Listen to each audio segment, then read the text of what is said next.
মানিকগঞ্জের সুনামধন্য সাটুরিয়া উপজেলা ভৌগোলিক কারণেও এর গুরুত্ব রয়েছে, কিন্তু এমন একটি উপজেলা শহরে নেই কোনো বাস স্ট্যান্ড।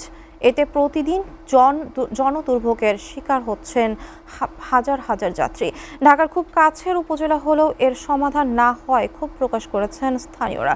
এ বিষয়ে সর্বশেষ খবর জানাতে সরাসরি যুক্ত হচ্ছেন সহকর্মী হাসান ফয়েজি।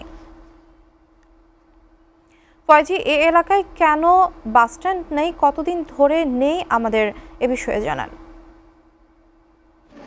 আপনি যেমনটি বলছিলেন, আমি এই মুহূর্তে যে স্থানে দাঁড়িয়ে রয়েছি সেটি হচ্ছে মানিকগঞ্জের সাটুরিয়া উপজেলা। আমি যদি ভুল না করে থাকি, এটি একমাত্র উপজেলা এখন পর্যন্ত সেই উপজেলার মধ্যে কোনো বাস স্ট্যান্ড নাই।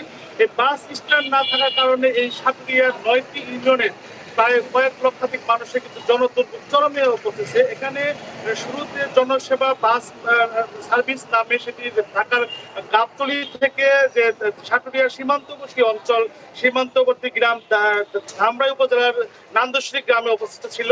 এখান থেকে বাস চলাচল শুরু হয়েছিল। পরবর্তীতে সময়ের চাহিদার কারণে সেটি স্থানান্তর করে সাটুরিয়া যে বিখ্যাত ঘাট রয়েছে সাটুরিয়া বাজারে বাস স্ট্যান্ড এখানে পরিচালিত হয়। প্রায় 2 যুগ ধরে কিন্তু এই সাটুরিয়া বাস স্ট্যান্ডে সাটুরিয়া বাজারের যে সাটুরিয়া আদর্শ পাইলট উচ্চ বিদ্যালয়ের মাঠে কিন্তু তাদের নিজস্ব জায়গাতে স্ট্যান্ড ছিল। এখান থেকে ঢাকার এই সাটুরিয়া ছাড়াও পার্শ্ববর্তী নাগরপুর, জেলার দৌলতপুর, জেলার মানিকগঞ্জ দৌলতপুর ছিল, সেখান থেকে যাত্রীরা এসে তারা ঢাকার দেশের রাজধানী ঢাকাতে প্রবেশ করতো। কিন্তু কিছুদিন ধরে প্রায় 2-3 বছর যাবৎ সাটুরিয়াতে কোনো বাস স্ট্যান্ড নেই। এটি সাটুরিয়া বাস স্ট্যান্ডটি স্থানান্তর করে টাঙ্গাইল জেলার নাগরপুর স্থানে নিয়ে যাওয়া হয়েছে। এর কারণে সাটুরিয়া অঞ্চলের মানুষের কিন্তু সীমাহীন দুর্ভোগ পোহাতে হচ্ছে, কারণ তারা বিভিন্ন প্রয়োজনে, চিকিৎসার কারণে, ঢাকার বিভিন্ন প্রয়োজন যখন তারা ঢাকা যায়, এখানে আমি যে এখানে দাঁড়িয়ে রয়েছি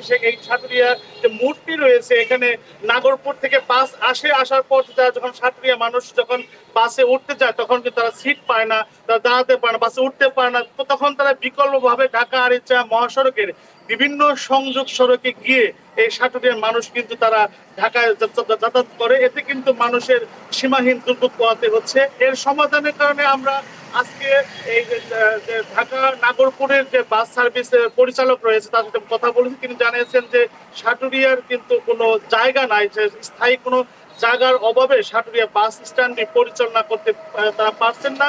তারা সাটুরিয়া বাস স্ট্যান্ড হলে, স্থায়ী জায়গা হলে তারা প্রয়োজনে বাস দিয়ে তারা সহায়তা করবেন, কিন্তু সাটুরিয়াবাসীর দাবি দ্রুত এই সাটুরিয়া বাজারে কোনো একটি স্থানে স্থায়ী বাস স্ট্যান্ড এবং নতুন বাস সার্ভিস তারা চালু করবে। এটি হলে সাটুরিয়া অঞ্চলের জনদুর্ভোগ কমে আসবে বলে এমনটাই প্রত্যাশা করছেন এই অঞ্চলের মানুষ। ফয়েজি, আপনাকে ধন্যবাদ।